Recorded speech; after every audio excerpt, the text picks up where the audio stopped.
परमेश्वर चाहे लें, पूरा मन से परमेश्वर पर भरोसा रखें और अपनी समझ का सहारा ना लें। उन्हीं के सुमिर के सब काम करें, तब उ तोहरा खातिर सोझ रास्ता निकली है। जिंदगी की राह का यह लक्ष्य है कि आपके परमेश्वर के रास्ता में मजबूत करे और आपकी जिंदगी में मार्गदर्शन करे।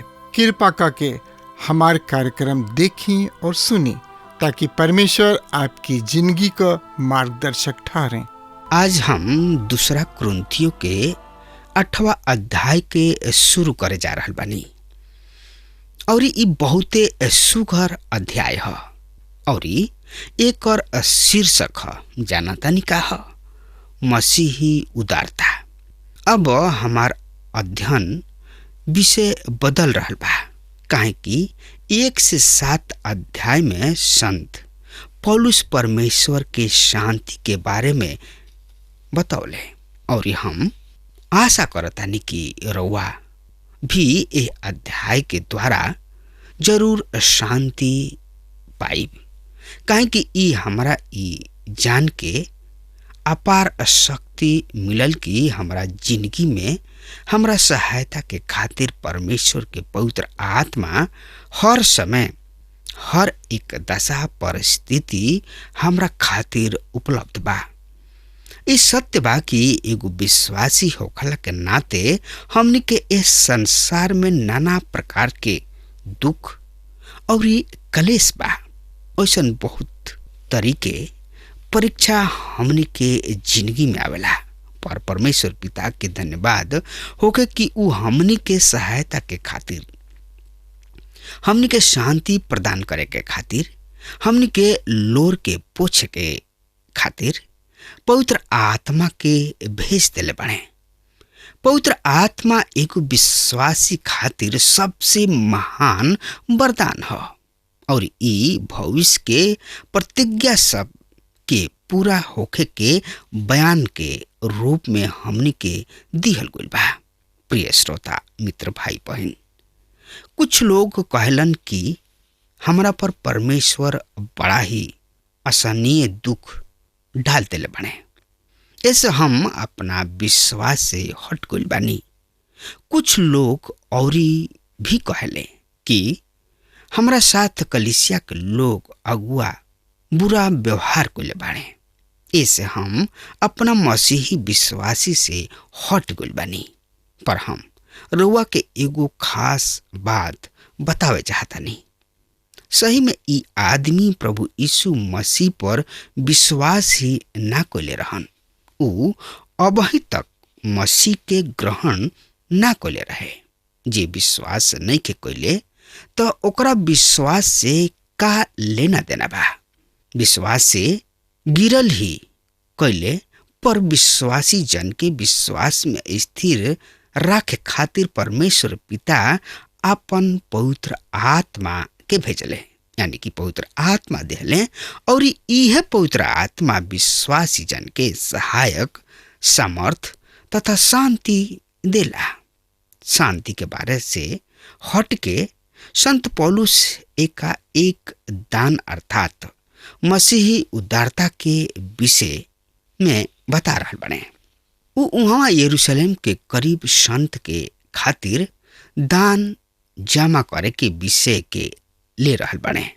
ए तरी हमार विषय मसीही जिंदगी से हट के मसीही उदारता पर आ जाला और एक खंड में 8 और 9 अध्याय शामिल बा।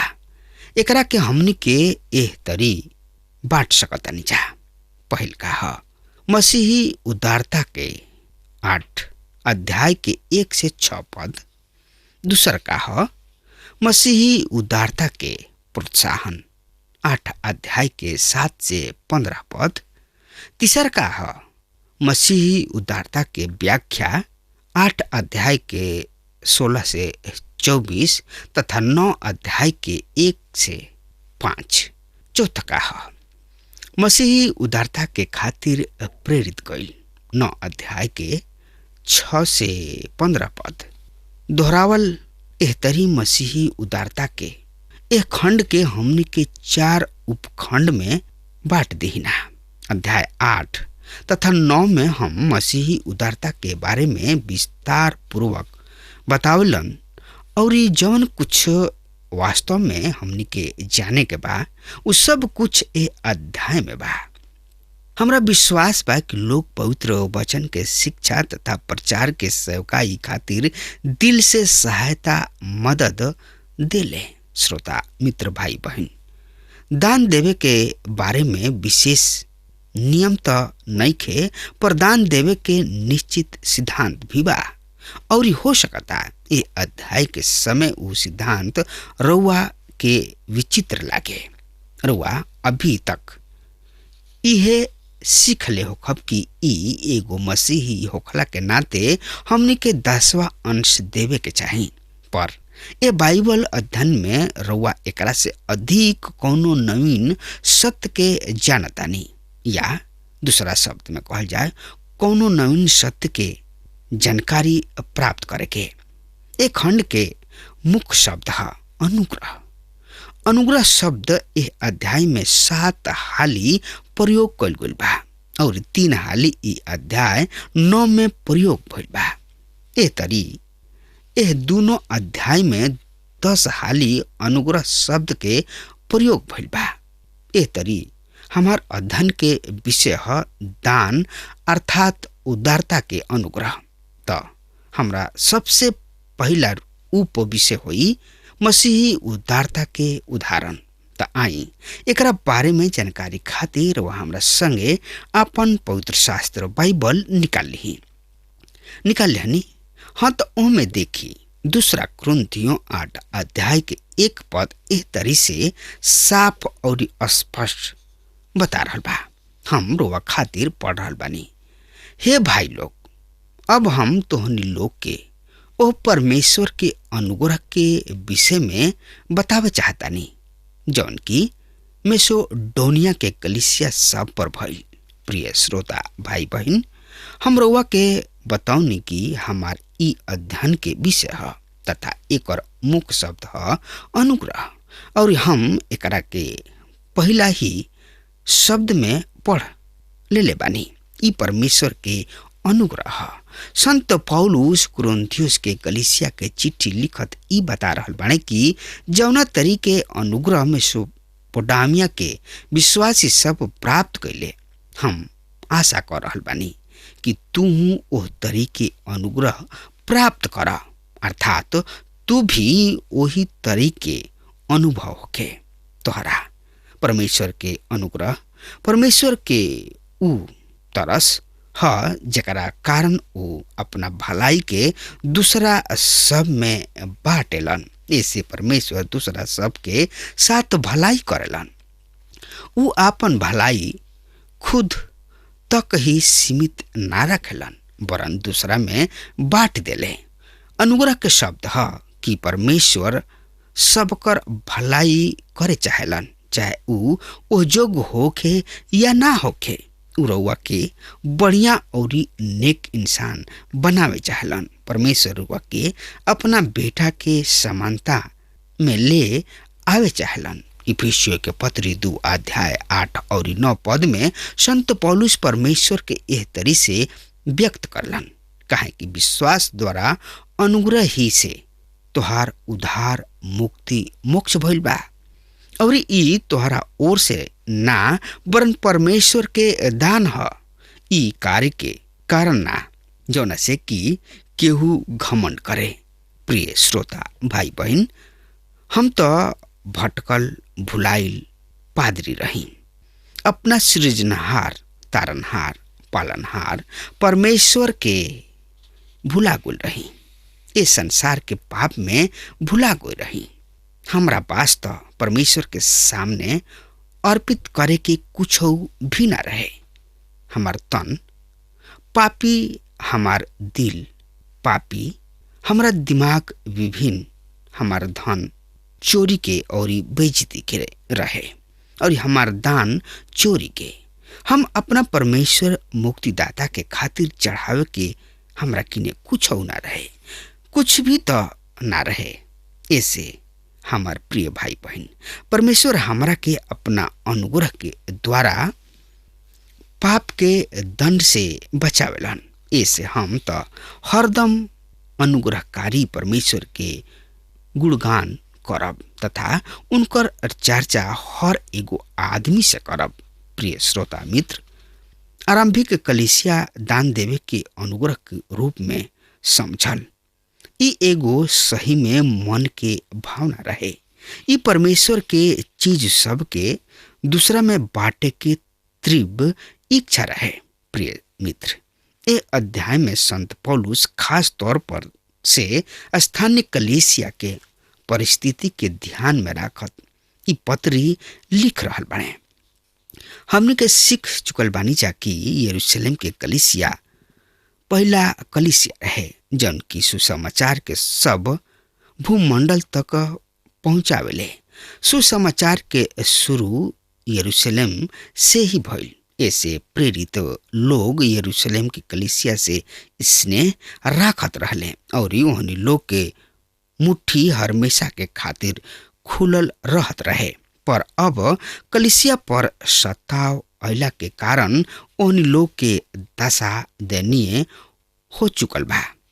ओहनी लोग के सहायता के जरूरत रहे। यरूशलेम के कलीसिया के दशा सताव और क्लेश के कारण बहुते कमजोर हो चुकल रहे।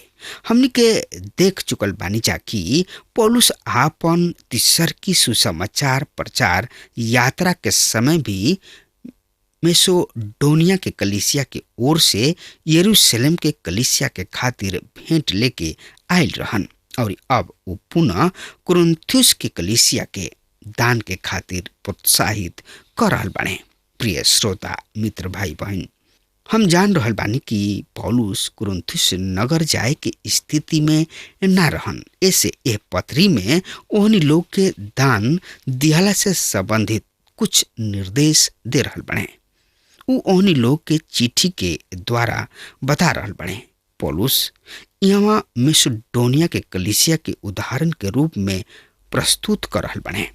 मित्र, तो यही अध्याय के 2 पद से लेके 5 पद एह तरी से बता रहल बा। सुनी, हम रउआ खातिर पढ़ रहल बानी। संकट के कठिन परीक्षा में उनके अपार आनंद और घोर दरिद्रता के फलस्वरूप ओहनी लोग के उदारता उभर पड़ल।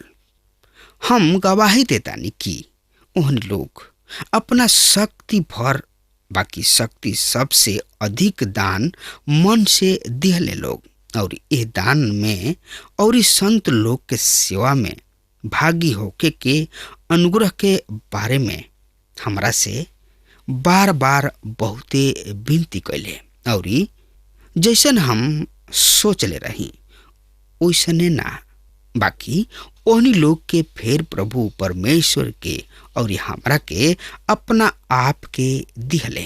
प्रिय श्रोता मित्र भाई बहन, ओहन लोग अपना क्षमता से अधिक दान दिहले। कारुआ ये तरीके दान दिहला के बारे में विचार कर सकता नहीं। श्रोता मित्र, हमने के ओ प्रेम के आभास नहीं जा कर सकत जौन की ओहनी लोग के बीच में एक दूसरा के साथ रहल। हमने के स्थानीय कलीसिया यह प्रेम से खुली हो चुकल बिया।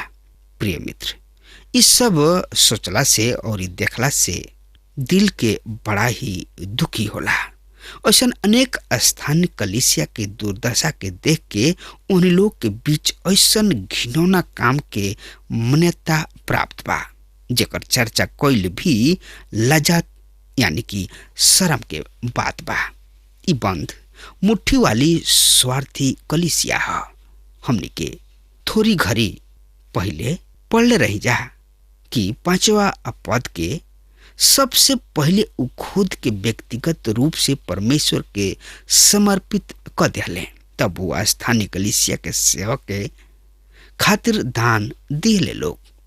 यहाँ संत पौलुस के कहे के मतलब बा कि उ सुसमाचार प्रचार के समय में पूरा तरी से खुल के आपन योगदान दिले और ओहनी लोग सुसमाचार के सेवा के खातिर आपन दिल और मुट्ठी खोल के दिले लोग।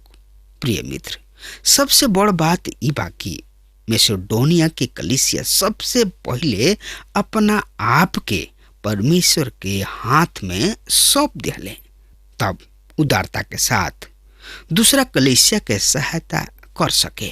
प्रिय मित्र, यदि रुआ अपना आप के परमेश्वर के नहीं की सौंप ले, तब अब वही वक्त बाकी प्रभु के नजदीक आई और प्रभु के हाथ में अपना आप के सौंप दी। प्रभु परमेश्वर रुआ से और कुछ ना चाहेलन। रुआ चोरी के माल से परमेश्वर के खुश नहीं कर सकत। रुआ माल से कोनो लेना देना नहीं खे, वरन रुआ उनका आवश्यकता बा। काहे कि जब रुआ परमेश्वर के हो जाए तो सब कुछ जवन की राउर बा खुद ही परमेश्वर के हो जाई। प्रिय मित्र, यदि रुआ आपन हाथ परमेश्वर के नहीं की सौंपले तो राउर हाथ में जवन भेंट बा ओकर परमेश्वर के नजर में कोनो स्थान नहीं के, कोनो महत्व नहीं के, कोनो कीमत नहीं के।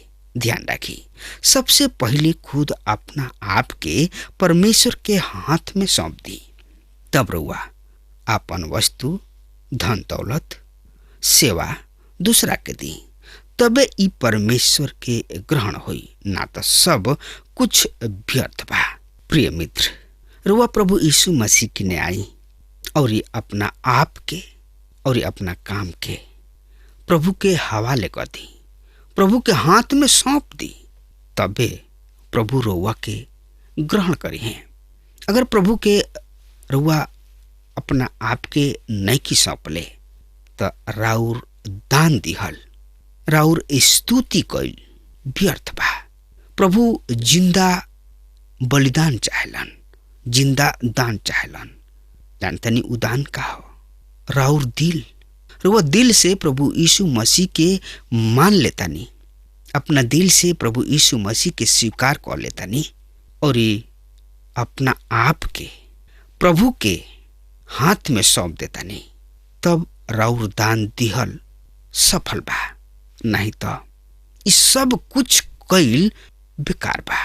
काहे कि परमेश्वर ऐसा दान से खुश ना होखले। यही से हमार अगर बात रुआ सुन रहल बानी तो यही घड़ी, यही वक्त समय बा कि प्रभु यीशु मसीह के नजदीक आई और उनका के उद्धारकर्ता के रूप में स्वीकार करी। बस हमरा अतने कहे के बा। अगर और कुछ रुआ जाने चाहता नहीं, समझे चाहता नहीं, तो रुआ ए पता पर लिख के भेज सकता नहीं। मित्र, अब हमार यही जे समय खत्म हो रहा बा, तब तक खातिर रुआ और कुछ रुआ जाने चाहता नहीं, समझे चाहता नहीं, तो रुआ ए पता पर लिख के भेज सकता नहीं। मित्र, अब हमार यही जे समय खत्म हो रहा बा, तब तक खातिर रुआ हमरा के विदा दी। परमेश्वर रुआ के और रुआ परिवार के बाल बच्चन के बहुत बहुत आशीष देस। आमीन।